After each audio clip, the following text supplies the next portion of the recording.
welcome to episode 10 of Book Writing Tips, quick tips for new and seasoned authors. And I am your host, Alba Arango. In this episode, I'm going to be talking about utilizing all of the senses in your writing because that is super cool. So without any further ado, let's get to it.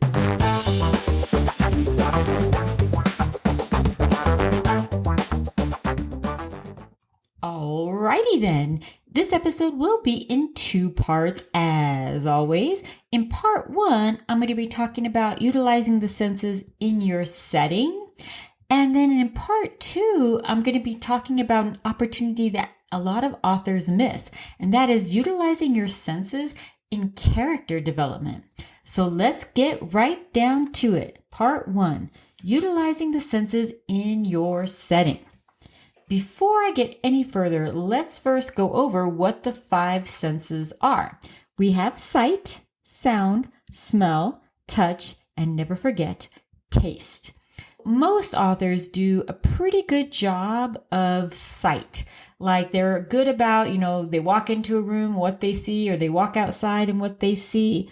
But there are ways to improve. And I'm talking about myself. I have to do this all the time as well. If your character walks out into, say, like the forest, just saying they walk out and everything is green, there's a lot of greens in forests. Like, are they pine tree green or are they aspen trees? Are they, not trees, but they're hedges and bushes and shrubbery? These are the kind of subtle differences that can really help put your reader into the setting if you're a little more specific. Now, you don't need to go crazy like Lord of the Rings, 5 pages about describing the trees crazy, but a little bit of extra detail can really help put the writer in the setting. And if you're doing like sci-fi and fantasy, visual is a must because you're putting the reader in a completely different world, whether it's a different, literally, world out in space, or even if it's a different Earth, like Middle Earth. Something like this that is not common, you're really going to have to give some description about what your characters are seeing so that your reader can be more in the setting. So to do what kind of colors are they seeing? Maybe the plants are completely different. Maybe their plants aren't green. So do kind of these things as well. But don't think it's only for like fantasy and sci-fi that need to do this. If you're writing a murder mystery, then the setting is super important. Like, what does your character, whoever's point of view you're in, what do they see when they walk into the room? And I don't just mean like, oh, a murder has happened. You're the detective. Let's see the clues. Look at everything that they're seeing. What are they seeing that maybe you imagine your reader automatically sees? You can't just assume your reader sees it. And romance, you too. If you're walking into a room and you see this really good looking guy, don't just focus on the guy. The atmosphere has a lot to do with how your character is feeling. So if there's an ambiance that's kind of like, they're walking into a room like in Bridgerton, it's going to have this certain kind of feel to it. Whereas if they're walking into a room where it's more of a cold or icy place, that's, something that you want to talk about as well in your book.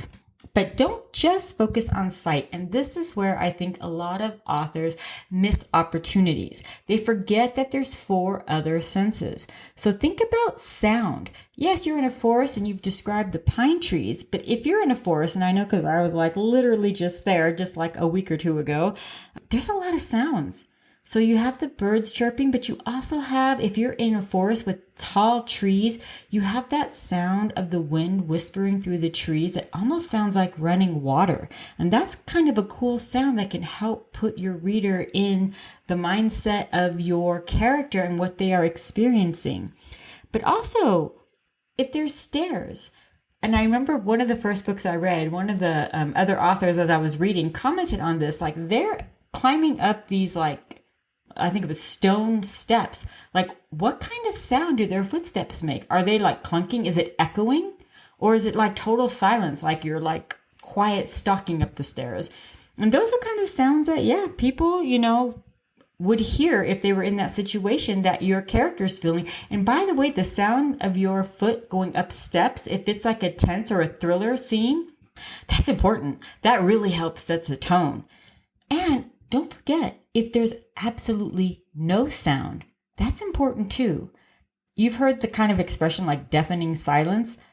It's real. I mean, if you're like in a room and there is absolutely no sound, it really gives you a different kind of vibe. And that is something that maybe your character would experience and you want your reader to experience too. So don't leave out sound. Now, what about smell? Smell is, I think I read somewhere, and don't quote me on where because I have no idea where, but smell is one of those senses that really triggers memories. And I know for sure for me, if I smell fresh cut wood, like if I go to like Home Depot or, Lowe's or whatever, and I smell fresh cut lumber, it immediately triggers a smell from my childhood when I would go visit my dad on his construction sites. And the same is true of fresh cut grass. I totally see my dad out, poor guy, on our huge lawn mowing the grass like every week in the summer. So smells are really important to like trigger memories. So if you want to really get your reader into the setting, put a smell in there. Is it a sewer smell? Like they're in New York and they can smell the sewer. Is it a floral smell? And it could be perfume, a candle. It could be flowers. What about this? You walk into a room and you can smell pizza. You don't see it, but you can smell it. So you know someone has eaten pizza in that room or in a car. Oh my gosh. If you bring pizza home in a car the next morning, you know it still smells like pizza. So that's actually one of those great things if you're writing mystery that you probably do want smells because smells can kind of give some stuff away. All right, two more senses. Let's talk about touch. What do the animals feel like? What do the plants, what does the earth feel like as you're walking? If you're doing romance, what does their skin feel like as they caress their face? Is it rough? Is it smooth? I mean, these are these little subtle things that you can throw in there that really can help your reader get a sense of the setting. Now, before I move on to what is actually much less used, and that is senses and character development, it's that time for your crazy law / writing prompt. So yeah, let's do it. If you're new to the show, every single week I give you a law that once upon a time was a law, is probably no longer a law, but the challenge is for you to flex those writing muscles by writing a story as to why you think that was made into a law. So today's writing prompt is this. Once upon a time in Ohio, it was illegal to fish for whales in any stream, river, or lake on Sunday. I just love that was actually a law. So there you go. That's your writing challenge. Why do you think they might have made that a law? It doesn't even have to be why you think it was, just what's a fun story of why that might have been made into a law. Okay, let's get down to part 2. Utilizing the senses in character development. And this goes along with the whole thing that you've probably heard if you've been writing or if you just started writing and you hear people talk about show, don't tell. This is kind of like what they mean. And this is how you can use the senses to kind of develop your characters even more.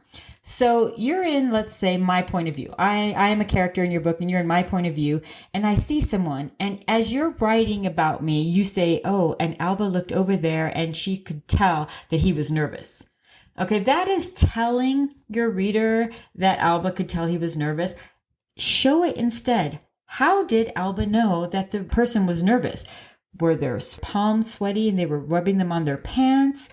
Did they run their hands through their hair? I know I had one character in one of my books where the dad, whenever he would get nervous, would run his fingers through his hair. And his son knew without anything else, know that his dad was nervous about something because that's what his dad did. But that is a great way to do some character development utilizing sight as your sense. Your character can tell something by the way that character is acting. What about smells? If you walk into the room, you meet someone and you can smell like Chanel No. 5. Okay, that's a pretty pricey perfume. So without knowing anything else about this character, you already know either they know someone who gives them expensive perfume or they have money and can afford expensive perfume. It's also distinctive smell. So if you're writing a mystery and that smell occurs later, your character, the detective, would already know so-and-so uses Chanel No. 5. That's already suspicious. But what about this? You introduce to someone or your character always smells like bacon. I mean, that's kind of funny. Like they always smell like bacon because they love bacon. What a great character development. Your character, this character that you've met always smells like bacon. Like clearly they love to cook bacon. And you know, if you've ever cooked bacon, I mean, it's a potent smell. I mean, the house smells like bacon and then it gets into your clothes. So if you go anywhere, you're going to smell like bacon. I know it's funny, but it's one of those just kind of little things that you can just add that would actually give that character a little bit of development. Like, you know that character loves bacon just by the fact that they smell like it. And then we get to things like sound. Well, I know sometimes you are pretty good about writing distinctive voices, like what a voice sounds like if you have someone that has like a higher pitched voice or a really deep voice. But there are so many other ways to utilize sound in character development. So for example, if you have a character that always wears stilettos, you can hear those stilettos on the floor as they walk, like click, click, click, click, click, click. So maybe, in, chapter 3, your character notices that character always wears stilettos because she noticed the click, click, click on it. And then maybe a few chapters later in chapter 6, your character doesn't see them, but they hear click, click, click, click outside the closed door. And then click, click, click, click. So your character knows and so does your reader, by the way, those clicking, we know who was outside. So those are those subtle ways that you can utilize your senses in character development. And I'll just leave you with one more. And as if you're writing romance, just kind of remember that people's lips taste different. So if like your character wears like cherry chapstick or some kind of lip balm or Vaseline even, you would notice it. Your character would notice it. And it sounds silly, but even like the taste of someone's skin. I mean, if you're writing a steamy romance, oh my gosh, what is better than actually putting the reader in your character's place by describing the taste of the other character's neck? I mean, that sounds kind of like, oh my gosh, kind of hid, but yeah, but those are the kind of things you want if you're writing a steamy romance. Well, I hope this helps, and I hope you will utilize these senses in your story. Please let me just leave you on this last note. When I tell you to utilize this, I do not mean to bombard your reader with so many of this that it becomes like you're detracting from the story. You want to do it subtly, so every chapter doesn't need to have, sound, taste, smell, all of the senses, but just a couple times throughout the book to have each of the senses in there so you kind of get the more well-developed setting and a more well-developed characters.